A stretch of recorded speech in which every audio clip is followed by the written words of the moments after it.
और तुम ना इत्तेबा करो, ना पैरवी करो, और शैतान के चाल में तुम ना चलो। इन्नहु लकुम अदुव्वुम मुबीन, वो तुम्हारा खुला हुआ दुश्मन है।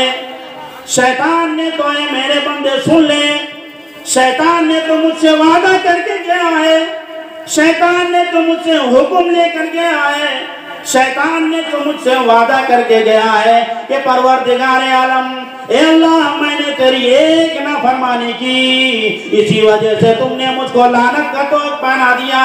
परवरदिगार आलम, ए अल्लाह, मुझको इतनी ताकत दे दे कि मैं दुनिया के अंदर तेरे बंदे को, तेरे मुत्तकी और परहेजगार बंदे को, तेरे मोमिन और साले बंदे को मैं तेरे रास्ते से, जन्नत के रास्ते से, नेक अमाल के रास्ते से मैं हटाऊं। अल्लाह रब्बुल आलमीन ने कहा, चले जाए शैतान, मैंने तुमको दे दिया, लेकिन इतना सुन ले कि मेरा जो मुखलिस वफादार बंदा होगा, तुम कभी उसको हरगिज़ नहीं हटा सकोगे, ये मेरा भी वादा रह गया।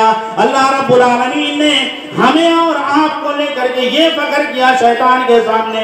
मेरे भाइयों, हमारा ये गुमान जो है कि हम मुसलमान के घर में पैदा हुए, हमारा नाम अब्दुर्रहमान हो गया, हम नमाज मस्जिद में जाके 5 वक्त नमाज पढ़ लिए, हम मुसलमान हो गए, हमने जलसा जुलूस में सच्चा खैरात किया, हम मुसलमान हो गए, हमने सिर्फ सच बोल लिया, हम मुसलमान हो गए।